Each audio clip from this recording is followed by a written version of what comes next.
Mheshimiwa Spika, kufuatia taarifa iliyowasilishwa leo hapa bungeni na mwenyekiti wa kamati ya kudumu ya Bunge ya mambo ya nje, ulinzi na usalama, naomba kutoa hoja kwamba bunge lako tukufu likubali kupokea na kujadili taarifa ya utekelezaji wa mpango wa bajeti wa Wizara ya Ulinzi na Jeshi la Kujenga Taifa na kupitisha mpango wa makadirio ya mapato ya matumizi ya wizara kwa mwaka wa fedha 2025-2026.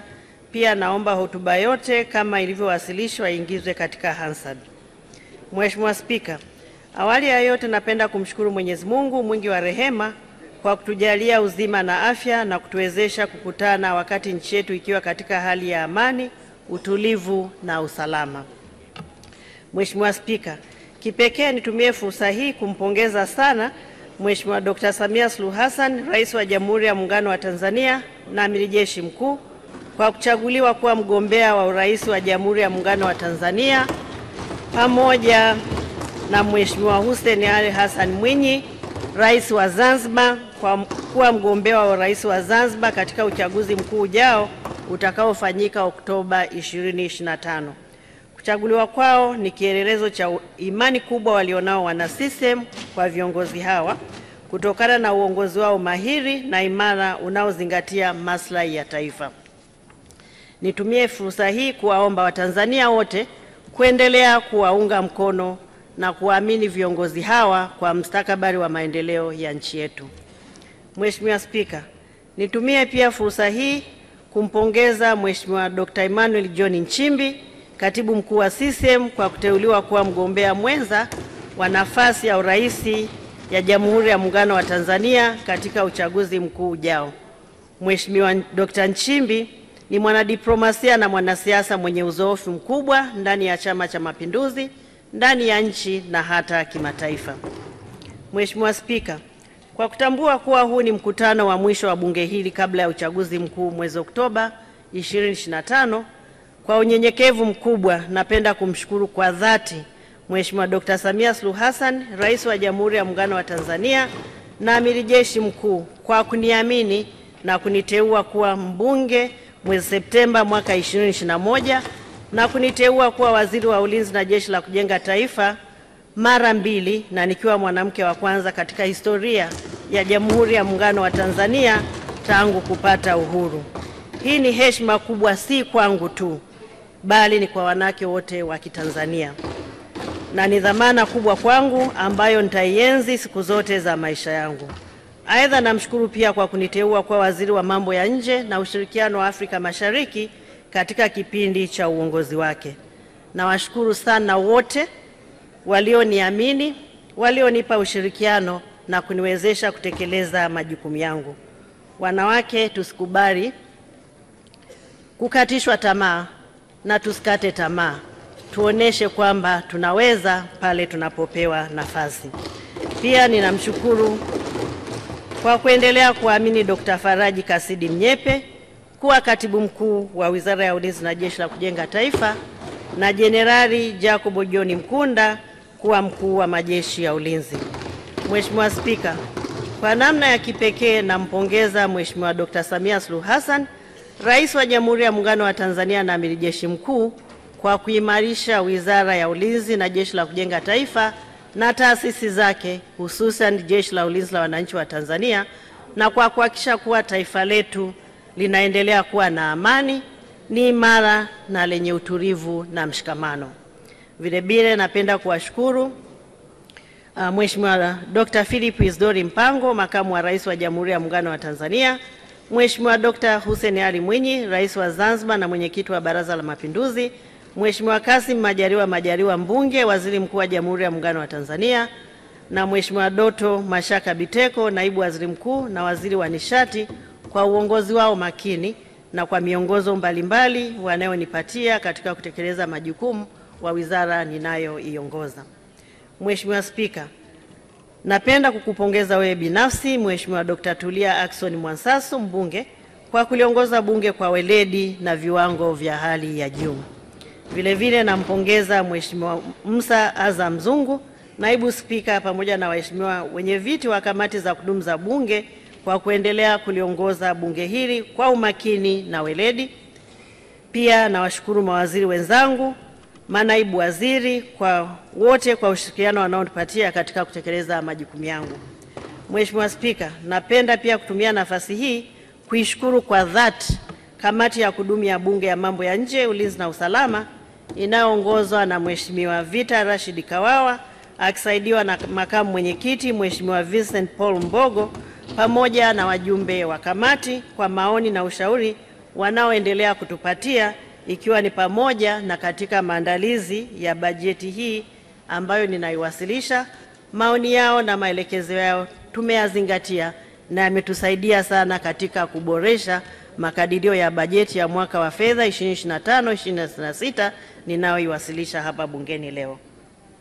Mheshimiwa Spika, ninaungana na wenzangu waliotangulia kutoa salamu za pole kwako, bunge lako tukufu, kwa kuondokewa na hayati David Cropper Msuya aliyekuwa makamu wa kwanza wa rais na waziri mkuu mstaafu, marehemu Dr. Faustin Ndugulile aliyekuwa mbunge wa Kigamboni na mkurugenzi mteule wa shirika la afya duniani kanda ya Afrika, marehemu Profesa Philemon Sarungi aliyewahi kutumikia taifa letu katika nafasi mbalimbali ikiwa ni pamoja na waziri wa ulinzi na jeshi la kujenga taifa, marehemu Jaji Frederick Mwita Werema aliyewahi kuwa mwanasheria mkuu wa serikali, marehemu Balozi Juma Volta Mwapachu aliyewahi kuwa katibu mkuu wa Jumuiya ya Afrika Mashariki, na marehemu Bi Sifael Mushi, mwanamke aliyeshiriki katika tukio la kuchanganya udongo wa iliyokuwa Tanganyika na Zanzibar. Napenda kutoa pole kwa familia, ndugu, jamaa na Watanzania wote kwa kuondokewa na viongozi hawa. Mheshimiwa Spika, napenda pia kutumia fursa hii kutoa pole kwa Amiri Jeshi Mkuu, familia, ndugu na jamaa kufuatia vifo vya Jenerali David Bugozi Msuguri aliyewahi kuwa mkuu wa majeshi ya ulinzi, Meja Jenerali Martin Shiminzi Busungu na Meja Jenerali Charles Mbuge waliowahi kuwa wakuu wa jeshi la kujenga taifa, na wanajeshi wote waliopoteza maisha wakiwa kwenye misheni za ulinzi wa amani. Mwenyezi Mungu azilaze roho za marehemu pema peponi. Mheshimiwa Spika, kwa kutambua kuwa mwezi Oktoba mwaka 2025 kutakuwa na uchaguzi mkuu wa kumchagua rais, wabunge na madiwani, na kwa kuzingatia kazi kubwa iliyofanywa na serikali ya awamu ya 6 inayoongozwa na Mheshimiwa Dr. Samia Suluhu Hassan, Rais wa Jamhuri ya Muungano wa Tanzania na Amiri Jeshi Mkuu, naomba kutoa rai kwa Watanzania wote kujitokeza na kutimiza wajibu wao wa kikatiba na kuchagua viongozi watakaoendelea kuwaletea maendeleo pamoja na kudumisha ulinzi, amani, utulivu na usalama. Niwatakie kila laheri wote watakaogombea nafasi hizo. Hali ya ulinzi na usalama wa mipaka ya nchi yetu. Mheshimiwa Spika, katika mwaka wa fedha 2024-2025 hali ya mipaka yetu yenye urefu wa jumla ya kilomita 5923.41 ambayo inahusisha eneo la nchi kavu, anga na eneo la maji imeendelea kuwa shwari. Mipaka ya nchi kavu ni baina ya Tanzania na Burundi, Kenya, Jamhuri ya Kidemokrasia ya Kongo, Malawi, Msumbiji, Rwanda, Uganda, Zambia, na mipaka ya bahari inajumuisha nchi za Comoros na Seychelles. Katika kipindi husika hapakuwa na matukio ya uhasama yaliyoripotiwa baina ya nchi yetu na nchi tunazopakana nazo, mbali na changamoto kadhaa za ulinzi na usalama. Maelezo ya kina, Mheshimiwa Spika, kwa kila mpaka yanaonekana katika aya ya 13 hadi aya ya 23 ukurasa wa 7 mpaka wa 12 wa hotuba ninayoiwasilisha. Mheshimiwa Spika, katika jitihada za kutatua mgogoro uliodumu kwa muda mrefu mashariki mwa Jamhuri ya Demokrasia ya Kongo, wakuu wa nchi za Jumuiya ya Maendeleo wa Kusini mwa Afrika yani SADC na Jumuiya ya Afrika ya Mashariki yani EAC wamesisitiza umuhimu wa kutafuta suluhisho la kudumu kupitia njia za majadiliano na kisiasa.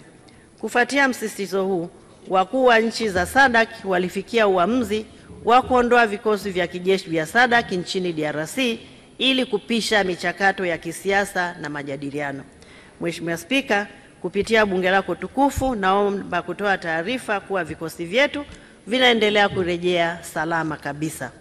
Aidha, napenda kulipongeza Jeshi letu la Ulinzi wa Wananchi wa Tanzania chini ya Mkuu wa Majeshi Jenerali Jacob John Mkunda na wanajeshi wote kwa uhodari, weledi na kazi kubwa walioifanya katika kutekeleza misheni hii na misheni nyingine zote za ulinzi wa amani, na kwa uzalendo wao katika ulinzi wa taifa letu kwa ujumla.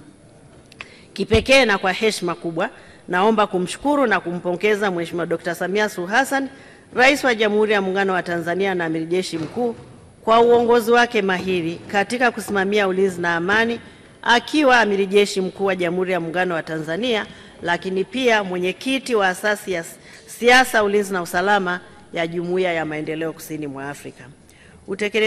Mapitio ya utekelezaji wa mpango wa bajeti kwa mwaka wa fedha 2024-2025. Mheshimiwa Spika, naanza na tathmini ya makusanyo ya maduhuli. Katika mwaka wa fedha 24-25, wizara ilikadiriwa kukusanya maduhuli ya jumla ya shilingi milioni 87,603,000 kutoka katika mafungu yake matatu: fungu 38 ngome shilingi milioni 22, fungu 39 JKT shilingi milioni 64,403,000 na fungu 57 wizara shilingi milioni 1,200,000. Hadi kufikia mwezi Aprili, wizara imekusanya jumla ya shilingi milioni 178,759,103 na senti 8, ikiwa ni sawa na asilimia 204.06, na mchanganuo wa maduhuli kwa kila fungu umeonyeshwa katika jedwali namba 1 ukurasa wa 17.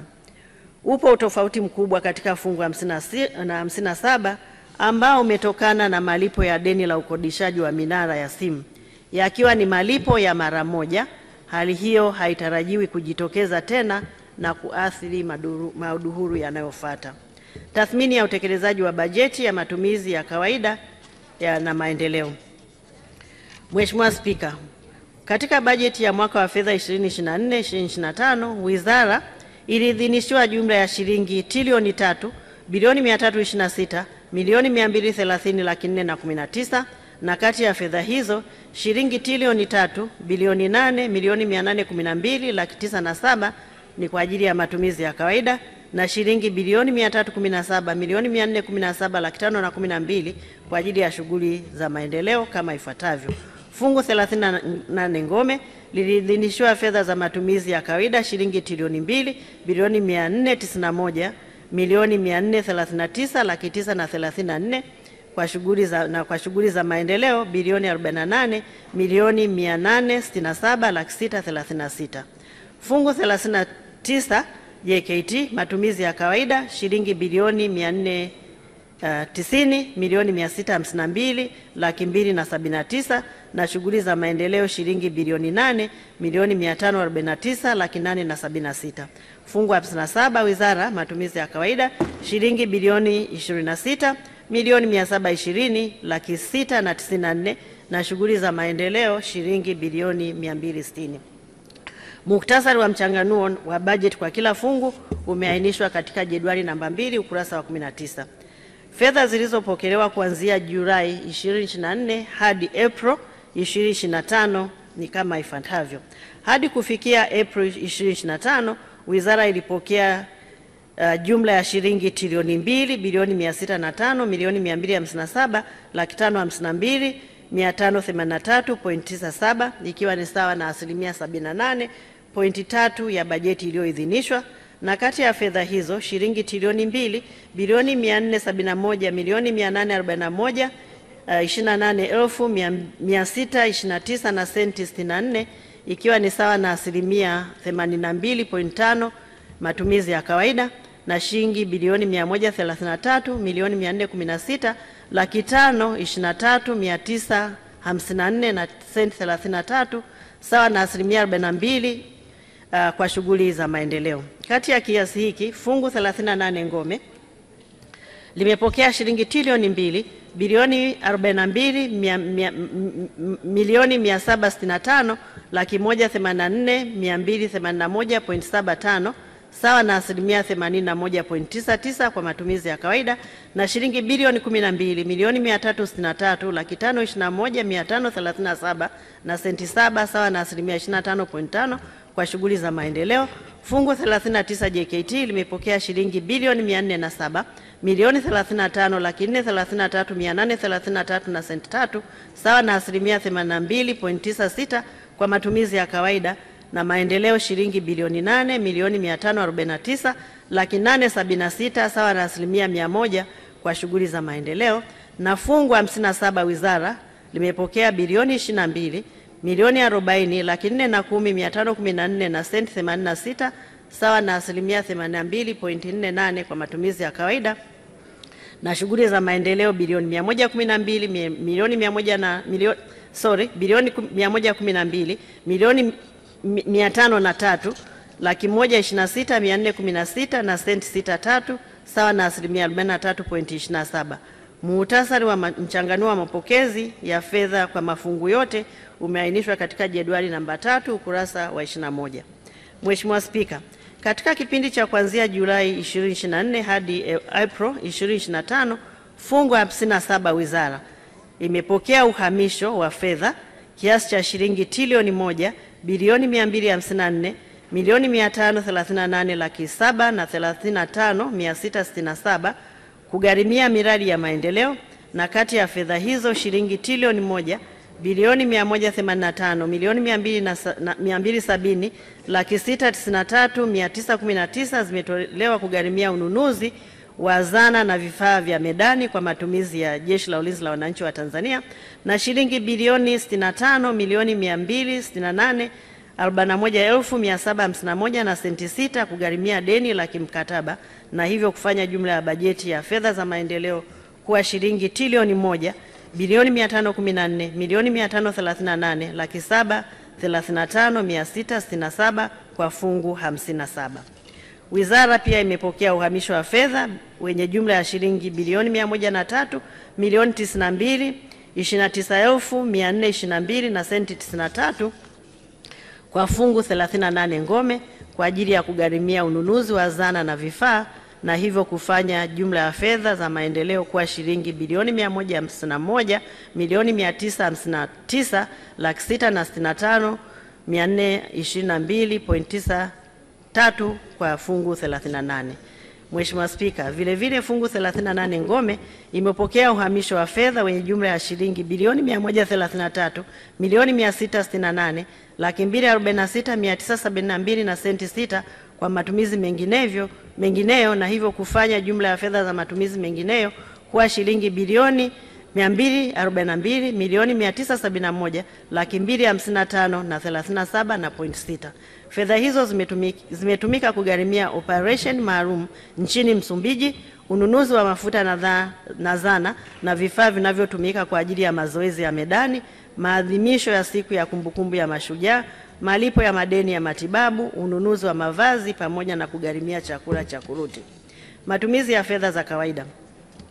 Fedha zilizopokelewa kwa matumizi ya kawaida katika mwaka wa fedha 2024-2025 zimetumika kwa shughuli zifuatazo: matunzo ya zana za vifaa vya jeshi, kuratibu na kusimamia mafunzo mbalimbali ya kozi za kijeshi kwa maafisa na askari ndani na nje, kuwapatia wanajeshi mafunzo ya awali na kuwaendeleza katika taaluma mbalimbali za uongozi, kuwapatia vijana wa Kitanzania mafunzo ya awali ya kijeshi, ukakamavu, kuwajengea uzalendo na umoja wa kitaifa na stadi za kazi ili waweze kujitegemea, kutoa huduma za afya na tiba kwa maafisa, askari, watumishi wa umma na familia zao, vijana wa Jeshi la Kujenga Taifa na wananchi wanaoishi karibu na vituo vya afya vya jeshi, kutatua migogoro ya ardhi, kushirikiana na mamlaka za kiraia katika uokozi kwenye majanga mbalimbali na kulinda miradi ya kimkakati, kutoa stahili mbalimbali ikiwemo mishahara, malipo ya likizo kwa maafisa, askari na watumishi wa umma na kuwasafirisha wastaafu na mizigo yao,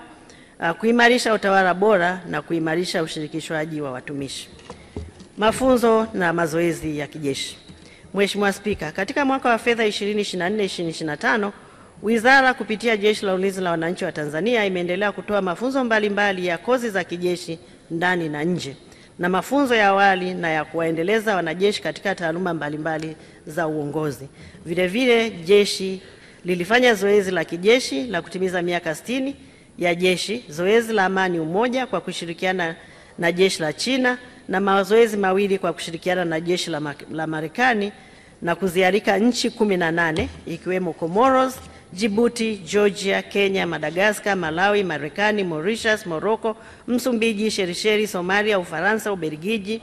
Aidha, Jeshi la Ulinzi la Wananchi wa Tanzania kupitia kamandi ya Jeshi la Wanamaji ilifanya zoezi la pamoja na Jeshi la Wananchi kutoka Jamhuri ya India liitwalo Africa India Key Maritime Engagement. Zoezi hili lilishirikisha pia nchi nyingine za Kiafrika 9 ambazo ni Afrika ya Kusini, Comoros, Djibouti, Kenya, Mauritius, Madagascar, Msumbiji, Shelisheli na Uganda. Mazoezi haya, Mheshimiwa Spika, yamechangia katika kuimarisha na kuwajengea uwezo maafisa na askari wake, lakini pia kukuza diplomasia ya ulinzi.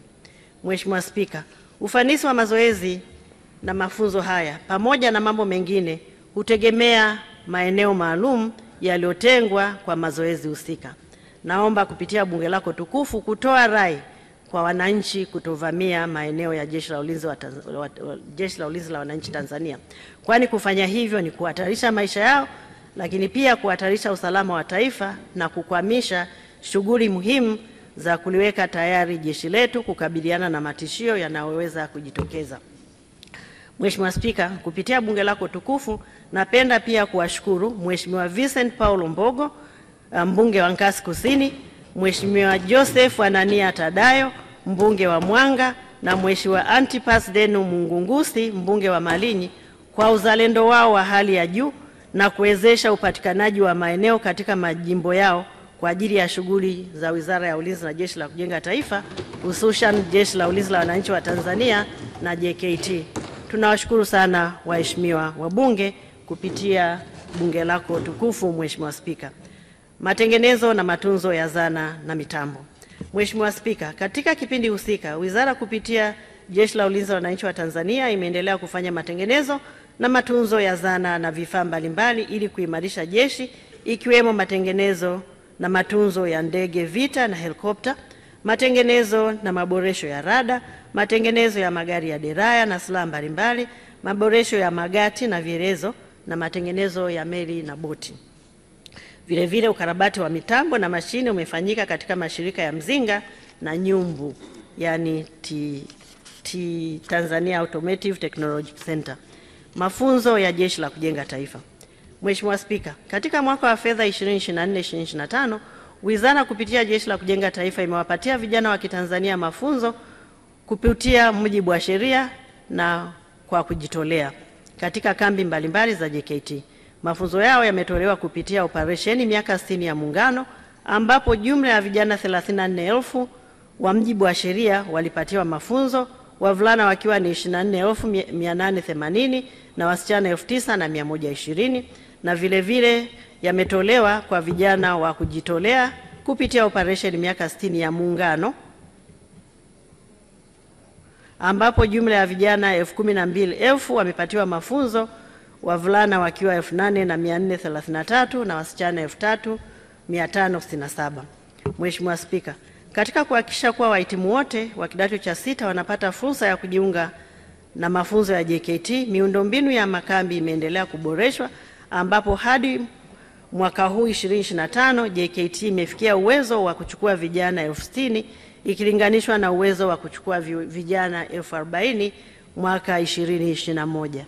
Hii ni fanikio kubwa. Mheshimiwa Spika, vijana 20 kati ya 60 ni 30% ambao tumeweza kuipata ndani ya miaka 4 ya uongozi wa Mheshimiwa Dr. Samia Suluhu Hassan.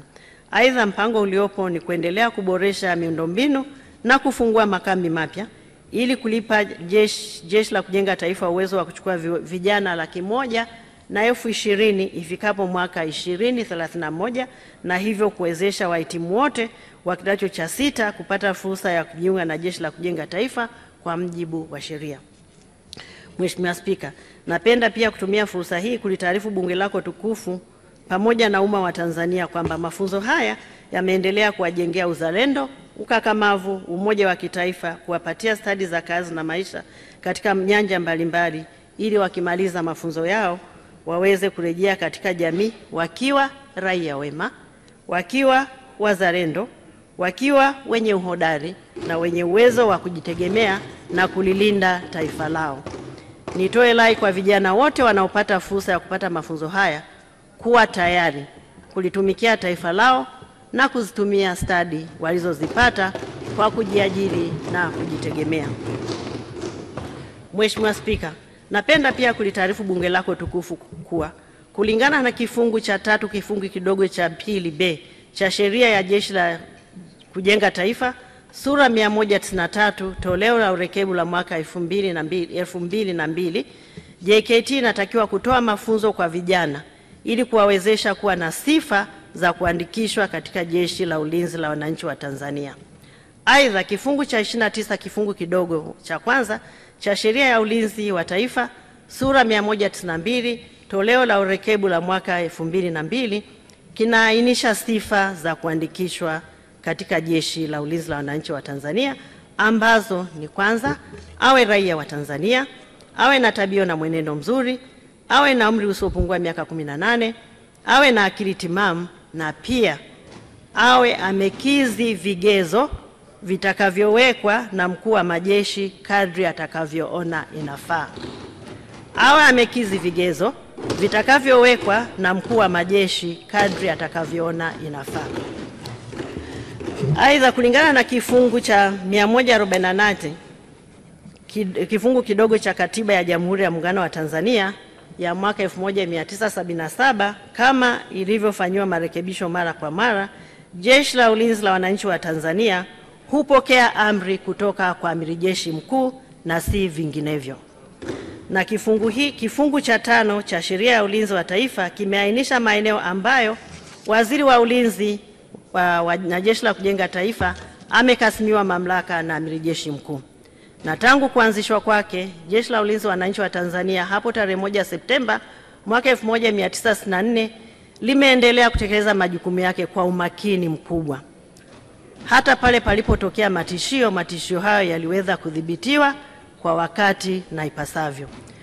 Kupitia bunge lako tukufu, natoa shukrani za dhati kwa bunge, waheshimiwa wabunge na wananchi wote kwa kuendelea kuliamini na kulipa ushirikiano jeshi letu. Na aidha, kwa kutambua kuwa Jeshi la Ulinzi wa Tanzania ni chombo mahususi kwa shughuli mahususi ambazo zinahitaji weledi, umakini na uzalendo wa hali ya juu, nitoe rai kwetu sote kuendelea kuliamini, kulipa uhuru wa kutekeleza majukumu yake bila kuingiliwa, kwa kufuata matakwa ya Katiba ya Jamhuri ya Muungano wa Tanzania na sheria ya Ulinzi wa Taifa na kanuni zake pamoja na sheria nyingine. Mheshimiwa Spika na waheshimiwa wabunge, mara nyingi nimekuwa nikisema Jeshi la Ulinzi wa Wananchi wa Tanzania ni chombo mahususi kwa shughuli mahususi, pengine na kwa sitoi ufafanuzi. Naomba nieleze kidogo. Wanajeshi huandikishwa na hawaajiriwi. Na mwanajeshi anapoandikishwa anakula kiapo. Anakula kiapo kuilinda mipaka ya nchi, anakula kiapo kulinda mamlaka, anakula kiapo kulinda uhuru, na anakula kiapo kulinda katiba na hata mapinduzi matukufu ya Zanzibar. Kwa muktadha huu, uandikishwaji wa vijana katika jeshi unatakiwa ufanyike kwa umakini wa hali ya juu na bila kuingiliwa na chombo chochote isipokuwa kufata matakwa ya katiba na sheria iliyowekwa. Mheshimiwa Spika, kilimo cha mkakati. Wizara kupitia Jeshi la Kujenga Taifa imeendelea kutekeleza mpango mkakati wa kilimo unaolenga kuongeza uzalishaji na kutosheleza kwa chakula kwa vijana na kuipunguzia serikali gharama ya kulisha vijana wanaohudhuria mafunzo ya JKT na kuchangia katika usalama wa chakula wa taifa. Katika msimu wa kilimo cha mwaka 2023-2024 kiasi cha tani 3,222 za mahindi na tani 1,002 za mpunga zilizalishwa. Kati ya kiasi hicho, tani 1,660 za mahindi na tani 1,002 za mpunga zimetumika kulisha vijana wanaohudhuria mafunzo ya JKT na tani 1,542 za mahindi zilizosalia zimechangia katika usalama wa chakula nchini. Aidha, wizara kupitia JKT imeendelea kushirikiana na Wizara ya Kilimo kupitia Taasisi ya Utafiti wa Kilimo Tanzania katika uendelezaji wa teknolojia na utafiti wa kilimo na uzalishaji wa miche ya michikichi ya kahawa. mbegu na mpunga na alizeti. Mbegu za mpunga na alizeti. Katika mwaka wa fedha 2024-2025 zimezalishwa tani 96 za mbegu za mpunga na tani 94 za mbegu za alizeti kwa ajili ya matumizi ya ndani, na ziada huuzwa kwa wananchi kwa bei nafuu. Matumizi ya ndani manake ndani ya JKT. Mafunzo ya Jeshi la Akiba. Wizara kupitia Jeshi la Ulinzi la Wananchi wa Tanzania imeendelea kutoa mafunzo ya Jeshi la Akiba katika mikoa yote ya Tanzania. Katika mwaka wa fedha 2024-2025 jumla ya wananchi 14,803 walihitimu mafunzo hayo, wanaume wakiwa ni 12,203 na wanawake wakiwa ni 2,600. Lengo la mafunzo hayo ni kuelimisha wananchi kuhusu umuhimu wa ulinzi na kuwajengea uwezo wahitimu kulilinda na kulitumikia taifa lao. Niwapongeze wahitimu wote na kuwataka waendelee kuviishi viapo vyao vya kulinda raia, kutetea uhuru na uchumi wa nchi na kutii sheria. Mafunzo haya yamefanyika kwa kushirikiana na ofisi ya TAMISEMI, ofisi ya Rais. Nitoe shukrani za dhati kwa Mheshimiwa Mohamed Mchengerwa Mbunge, Waziri wa Nchi, Ofisi ya Rais, Tawala za Mikoa na Serikali za Mitaa, na timu yake nzima kwa ushirikiano wanaotupatia katika kutekeleza jukumu hili muhimu sana. Na niwaombe kwa dhati kabisa waendelee kutoa kipaumbele katika kutenga bajeti ili kuwezesha mafunzo haya muhimu kwa taifa letu kufanyika. Wizara ya Ulinzi kupitia vyombo vyake hutoa mafunzo, lakini mafunzo haya hutakiwa kugharimiwa na bajeti iliyotengwa TAMISEMI. Kwa hiyo niwaombe tuendelee kutoa kipaumbele. Maadhimisho ya miaka 60 ya Jeshi la Ulinzi la Wananchi wa Tanzania. Tarehe 1 Septemba mwaka 2024, Wizara ya Ulinzi Jeshi la Ulinzi la Wananchi wa Tanzania liliazimisha miaka 60 tangu lilipoasisiwa. Katika kipindi cha miaka 60 kumekuwa na mafanikio makubwa sana, ikiwa ni pamoja na kulinda katiba, muungano, mipaka na uhuru wa taifa letu. Kupitia bunge lako tukufu, nitoe pongezi kwa wanajeshi wote kwa kazi kubwa wanaendelea kuifanya kwa weledi, uhodari, kujituma na uzalendo wao wa hali ya juu. Wanajeshi wote waliotumikia jeshi letu kwa hii miaka 60 na viongozi wao. Taifa letu ni salama kabisa, ni imara, na sisi sote ni mashahidi wa hilo. Ushirikiano na mamlaka za kiraia. Mheshimiwa Spika, wizara imeendelea kushirikiana na mamlaka za kiraia katika shughuli mbalimbali zikiwemo kutoa misaada wakati wa majanga na maafa, ambako kwa mwaka 2024-2025 wizara ishiriki katika uokoaji huko Kariakoo, Dar es Salaam kufuatia maporomoko ya jengo, uokoaji wakati wa mafuriko Rufiji na Morogoro, na uokoaji wakati wa maporomoko ya matope huko Hanang'. Aidha, wizara kupitia Jeshi la Ulinzi la Wananchi wa Tanzania imeendelea kushiriki katika ulinzi wa miradi ya kimkakati, na maelezo ya kina yanaonyeshwa katika ukurasa wa 45 aya 45, ukurasa wa 35 mpaka 36. Utatuzi wa migogoro. Kupitia mpango wa wizara wa kutatua migogoro, wizara imeendelea kutatua migogoro ya ardhi, ambapo migogoro yote inayojulikana imetatuliwa kwa kuhuisha mipaka, kupima maeneo, kufanya uthamini na kulipa fidia katika baadhi ya maeneo. Kwa mwaka wa fedha 2024-2025 kiasi cha shilingi bilioni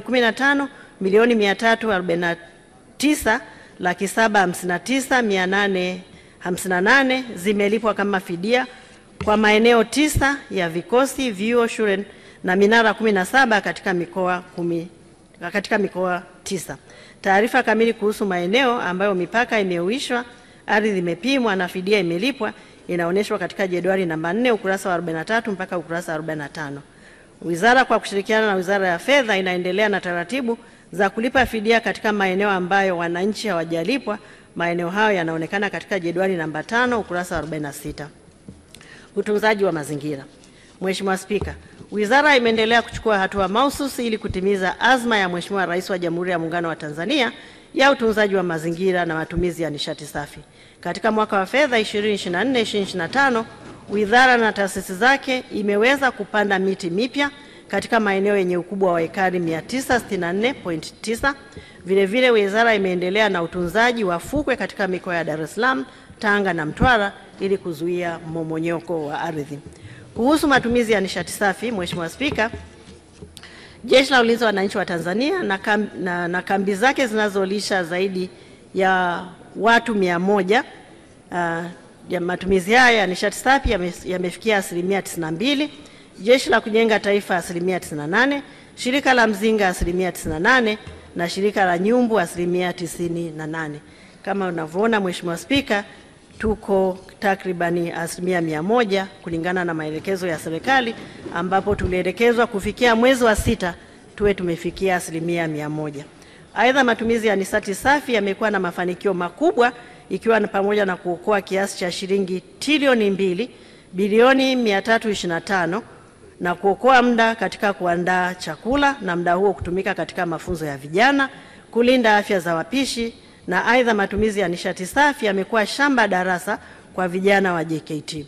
Kupitia bunge lako tukufu, napenda nitoe shukrani kwa ushirikiano mkubwa tunaoupata kutoka Wakala wa Misitu Tanzania, Wakala wa Nishati Vijijini katika kuisaidia wizara kutekeleza shughuli za utunzaji wa mazingira. Na kipekee nitoe shukrani na pongezi kwa Mheshimiwa Rais wa Jamhuri ya Muungano wa Tanzania Dr. Samia Suluhu Hassan kwa maono yake mapana na kusimamia kwa dhati ajenda ya nishati safi ambayo imekuwa na mafanikio makubwa. Fedha za matumizi ya maendeleo kwa mwaka wa fedha 2024/25 wizara imeweza kutumia fedha za maendeleo ambazo nimekwisha zieleza na kuzitaja kwa kutekeleza yafuatayo. Nimemaliza kutekeleza yaliyofanywa kwa kutumia fedha za matumizi ya kawaida. Kwa matumizi ya maendeleo yaliyofanyika ni kugharimia malipo ya mikataba mbalimbali ya ununuzi wa zana na vifaa kwa matumizi ya jeshi. Katika kutekeleza jukumu hili, wizara imezingatia ushauri uliotolewa na bunge lako tukufu wakati nikiwasilisha hotuba mwaka jana kwamba twende na mahitaji ya teknolojia ya kisasa na kuimarisha utafiti. Tunashukuru sana kwa ushauri huo na tumeuzingatia. B, kugharimia mikataba ya mafunzo na matengenezo ya ndege, vita na helicopters pamoja na mafunzo ya marubani, kugharimia utafiti na uishaji wa silaha, zana na vifaa jeshini, kugharimia uboreshaji wa minara ya mifumo ya mawasiliano na kuendelea kujenga miundombinu mbalimbali ikiwa ni pamoja na magara, makao makuu ya ulinzi wa taifa, ujenzi wa hospitali kuu ya rufaa ya jeshi Msalato Dodoma, makazi ya washiriki wa kozi chuo cha taifa cha ulinzi, bweni la askari Kapela wanawake Monduli, makao makuu ya kamandi ya jeshi, makazi ya maafisa na askari na shule ya polisi jeshi. Pia zimetumika kugharimia ununuzi wa mazao ya msingi, kugharimia shughuli za utafiti wa viwanda vya kijeshi kupitia Shirika la Nyumbu na Mzinga, na ujenzi wa mahanga ya vijana katika makambi mbalimbali ya JKT na viteule, na kugharimia shughuli za ufuatiliaji na tathmini ya miradi. Mheshimiwa Spika, Shirika la Nyumbu Tanzania Automotive Technology Center. Katika kipindi husika, Shirika la Nyumbu limeendelea kutekeleza majukumu yake ya msingi kama yalivyoainishwa katika aya ya 62 ukurasa wa 55. Katika kutekeleza mpango wa TATC wa miaka 10 wa kuliimarisha shirika, mwaka wa fedha 2024/25 shirika liliidhinishwa kiasi cha shilingi bilioni 15,575,000. Hadi kufikia Aprili 2025, shirika limepokea jumla ya shilingi bilioni 5 ikiwa ni sawa na 32% ya kiasi kilichoidhinishwa. Fedha hizo zimetumika kuanzisha karakana kuu ya kukaribu chuma kwa ajili ya kuzalisha vipuri vya magari, zana za kilimo na za viwandani.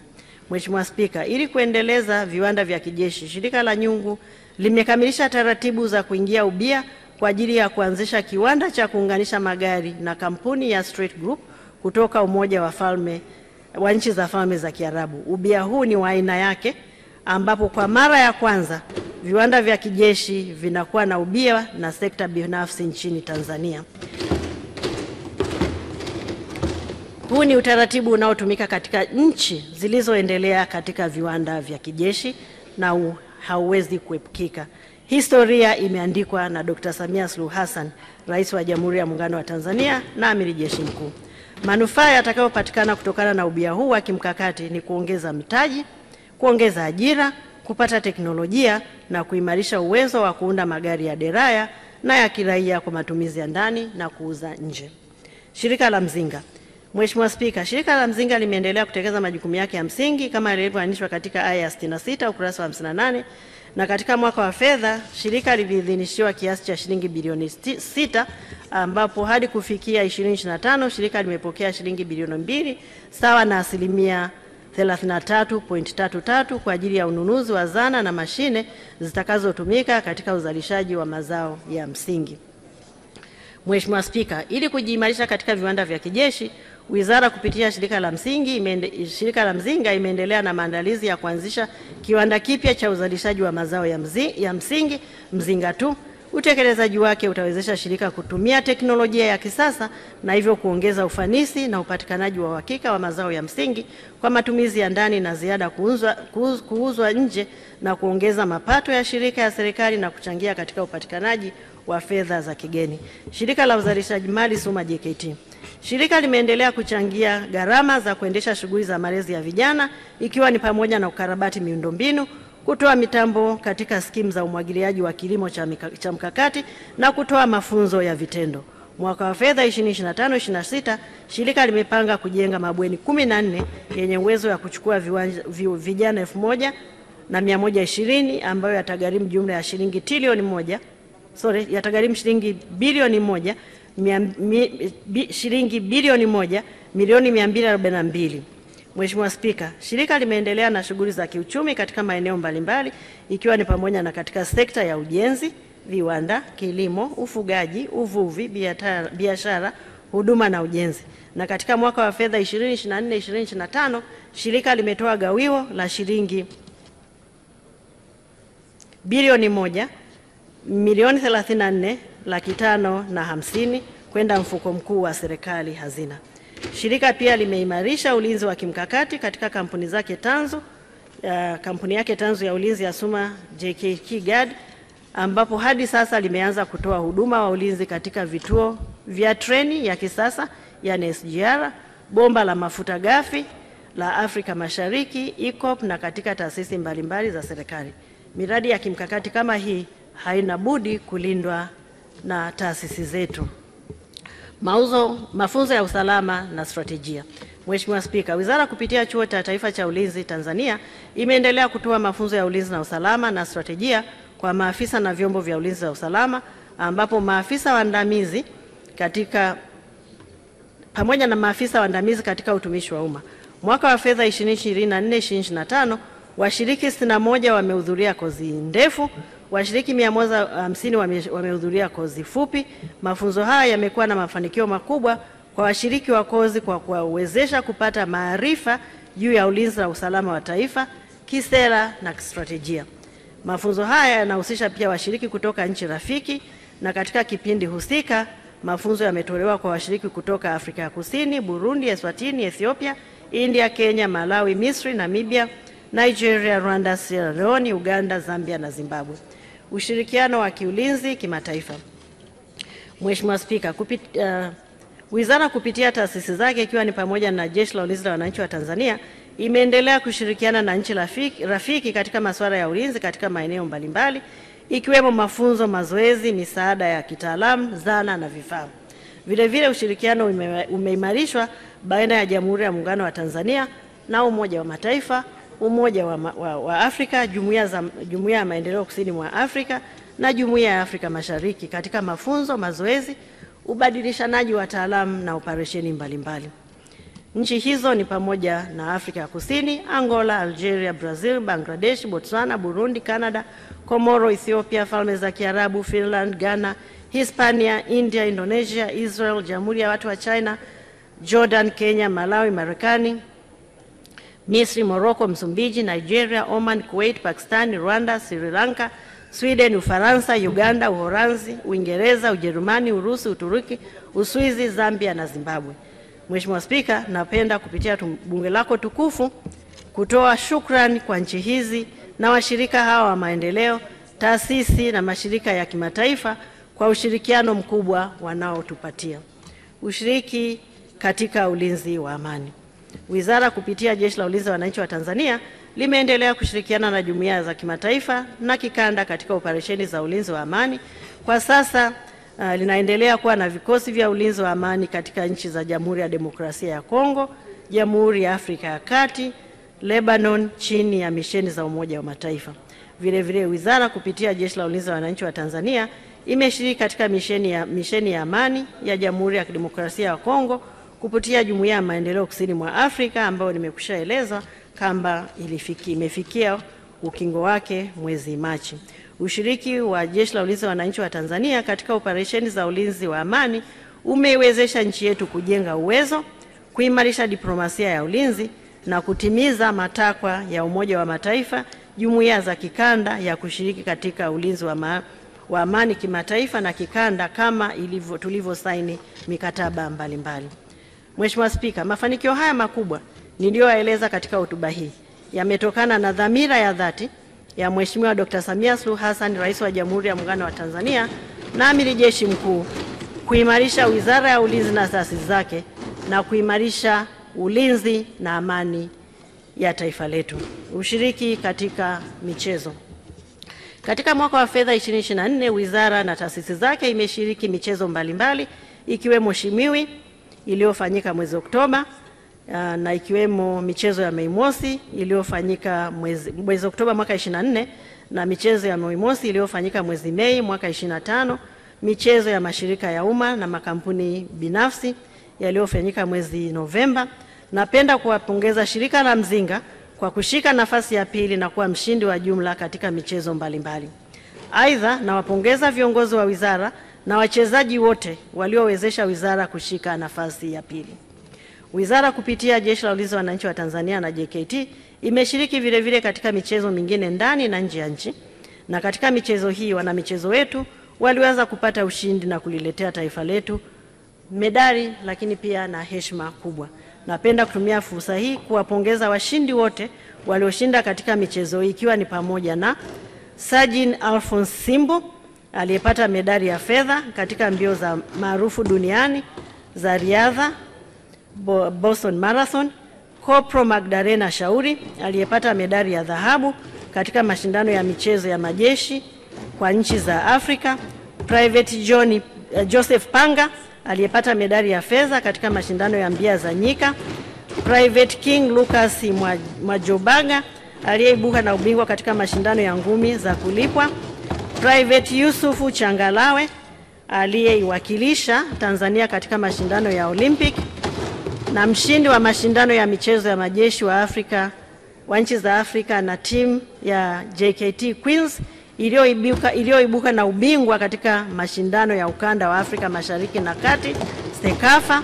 Vile vile nawapongeza Brigedia Jenerali Hassan Rashid Mabena kwa kuteuliwa kuwa mjumbe wa kamati ya maandalizi ya mashindano ya AFCON yanayotarajiwa kufanyika hapa nchini kwetu mwaka 2027.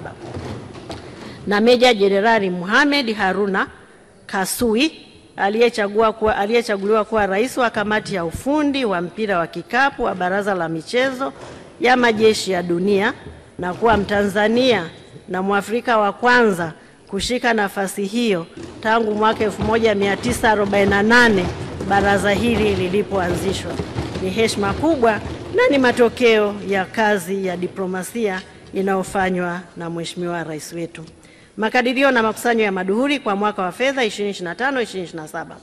Mheshimiwa Spika, katika mwaka wa fedha 2025-2026 wizara inatarajiwa kukusanya maduhuri ya jumla ya shilingi milioni 27,603,000 kutoka mafungu yake matatu: ngome shilingi milioni 22, JKT shilingi milioni 64,403,000 na wizara shilingi milioni 1,200,000. Na taarifa ya kina inaonekana katika jedwali namba 6 ukurasa wa 69.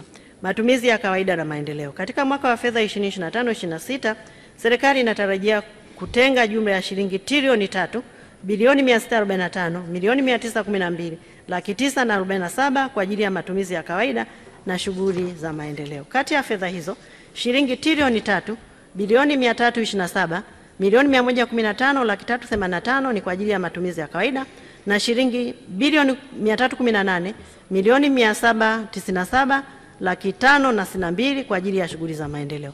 Fungu 38 ngome inatarajiwa kutengewa shilingi trilioni bilioni 733 milioni 729 milioni 200 naomba nirudie Mheshimiwa Spika. Fungu 38 ngome inatarajiwa kutengewa shilingi trilioni 2 bilioni 733 milioni 723 laki 204 kwa matumizi ya kawaida na shilingi bilioni 48 milioni 867 laki 636 kwa shughuli za maendeleo. Fungu 39 JKT inatarajiwa kutengewa bilioni 567 milioni 23 laki 845 matumizi ya kawaida na shilingi bilioni 9 milioni 929 laki 926 kwa shughuli za maendeleo. Fungu 57 wizara inatarajiwa kutengewa shilingi bilioni 26 milioni 362 laki 336 kwa matumizi ya kawaida na shilingi bilioni 260 kwa shughuli za maendeleo. Mchanganuo unaoneshwa katika jedwali namba 7 ambalo lipo ukurasa wa 70. Mheshimiwa Spika, shughuli zinazokusudiwa kutekelezwa katika mwaka wa fedha 2025/26 zitazingatia maeneo ya kipaumbele yafuatayo. Kwanza, kuendelea kuliimarisha jeshi kwa zana, vifaa vya kisasa na rasilimali watu, kuendelea kuweka mazingira mazuri ya utendaji kazi ikiwemo ustahili, makazi, mafunzo, matengenezo ya vifaa na huduma bora za afya, kuendelea kuimarisha miundombinu katika kambi, vikosi na shughuli za jeshi, kuendelea kuimarisha uwezo wa Jeshi la Kujenga Taifa kwa kuboresha miundombinu ili liweze kuchukua vijana wengi zaidi, kuendelea kuimarisha Jeshi la Akiba, kuendelea kuilinda miradi ya kimkakati kwa maslahi mapana ya taifa na kushirikiana na mamlaka za kiraia kadri itakavyohitajika, kuimarisha mashirika na taasisi za utafiti wa masuala ya kijeshi, kuimarisha viwanda vya kijeshi na kuanzisha viwanda vipya kwa kushirikiana na sekta binafsi, kuimarisha ushirikiano na Umoja wa Mataifa, Umoja wa Afrika, jumuiya za kikanda na nchi mbalimbali, na hivyo kuimarisha diplomasia ya uchumi, diplomasia ya ulinzi, kuendelea kutoa mafunzo ya ulinzi na strategia na kuendelea kuimarisha mafunzo ya utawala bora na huduma kwa watumishi. Shukrani. Mheshimiwa Spika, kabla sijahitimisha hotuba yangu, napenda kutumia fursa hii kuwashukuru viongozi na watendaji wa wizara na taasisi zake kwa ushirikiano wanaonipatia, kazi kubwa wanaoifanya na michango yao madhubuti iliyowezesha kutekeleza mpango wa bajeti wa mwaka 2024/25 kwa mafanikio na maandalizi na makadirio ya mapato na matumizi ya wizara kwa mwaka wa fedha 2025/26 ninayoiwasilisha. Napenda kumshukuru Dr. Faraji Kasidi Mnyepe, Katibu Mkuu wa Wizara ya Ulinzi na Jeshi la Kujenga Taifa, Jenerali Jacob John Mkunda, Mkuu wa Majeshi ya Ulinzi, Luteni Jenerali Salum Haji Othman, Mnadhimu Mkuu wa Jeshi, Meja Jenerali Rajabu Nduku Mabere, Mkuu wa Jeshi la Kujenga Taifa, wakuu wa kamandi wote, wakuu wa mashirika, wakuu wa idara na vitengo, wakuu wa matawi, wakuu wa vyuo, shule na vikosi vya jeshi. Vile vile na washukuru maafisa, askari na watumishi wa umma wote kwa ushirikiano wanaonipatia. Mafanikio tuliyoyapata ni kutokana na bidii, nidhamu na kujituma kwao. Mwenyezi Mungu awabariki na muendelee kulilinda taifa letu. Mheshimiwa Spika, napenda pia kulishukuru bunge lako tukufu, wizara na taasisi zote na wananchi wote kwa ushirikiano wanaotoa kwa Wizara ya Ulinzi na Jeshi la Kujenga Taifa na taasisi zake katika ulinzi wa nchi yetu. Ni matumaini yangu kuwa tutaendelea kushirikiana zaidi kwa manufaa ya taifa letu. Napenda pia kuishukuru familia yangu kwa uvumilivu na upendo wao mkubwa unaoniwezesha kutekeleza majukumu yangu kwa utulivu na kwa kujiamini. Nawashukuru sana pia viongozi wa dini kwa kuendelea kuliombea taifa letu, kumwombea rais wetu, kuwaombea viongozi wetu mbalimbali. Si kawaida muumini kuwaombea viongozi wa dini, lakini naomba na mimi niwaombee viongozi wetu wa dini, muendelee kuwa na afya njema na muendelee kuimarisha amani na mshikamano. Kipekee nimshukuru Baba Paroko Bonaventure Kamuri, Baba Paroko Andres Buhembo, Baba Paroko Onesmo Shingerwa na Sheikh Nuru Zaidi Hamis, hao wote kutoka wilaya ya Mwagu mkoani Mwanza kwa kuwa na mimi siku ya leo. Asanteni sana. Kipekee na kwa heshima namshukuru Mheshimiwa Rais Dr. Samia Suluhu Hassan, Rais wa Jamhuri ya Muungano wa Tanzania na Amiri Jeshi Mkuu, kwa kuniamini na kuniteua katika nafasi hii adhimu, na kwa uongozi wake mahiri, maono yake mapana, na kuhakikisha kuwa wizara na taasisi zake tunaweza kutekeleza majukumu yetu kwa ufanisi. Nchi yetu inaendelea kuwa imara na yenye amani na utulivu. Napenda kukushukuru wewe binafsi na mawaziri wenzangu na wabunge wote kwa kunisikiliza. Niwatakie nyote mafanikio katika uchaguzi mkuu, na niendelee kutoa wito kwa Watanzania wote kujitokeza na kutumia haki yao ya kikatiba kushiriki ipasavyo katika uchaguzi mkuu wa kuchagua viongozi watakaoendelea kudumisha amani, utulivu na kuliletea maendeleo taifa letu. Kwa kutambua kazi kubwa iliyofanywa na Mheshimiwa Dr. Samia Suluhu Hassan, ni dhahiri kuwa kila mmoja wetu anayo sababu ya kumpa nafasi ya kuendelea kuliongoza taifa letu na kuliletea maendeleo zaidi. Hotuba hii inapatikana pia katika tovuti ya Wizara ya Ulinzi na Jeshi la Kujenga Taifa ambayo ni www.moderns.go.tz. Maombi ya fedha. Mheshimiwa Spika, kwa mwaka wa fedha 2025/26 Wizara ya Ulinzi na Jeshi la Kujenga Taifa na taasisi zilizo chini yake inaliomba bunge lako tukufu liidhinishe jumla ya shilingi trilioni 3,645,912,947 na kati ya fedha hizo shilingi trilioni 3,327,115,385 ni kwa ajili ya matumizi ya kawaida na shilingi bilioni 318,797,562 ni kwa ajili ya matumizi ya maendeleo. Mheshimiwa Spika, naomba kutoa hoja. Waheshimiwa wabunge, hoja imeungwa mkono. Mheshimiwa Waziri, asante sana.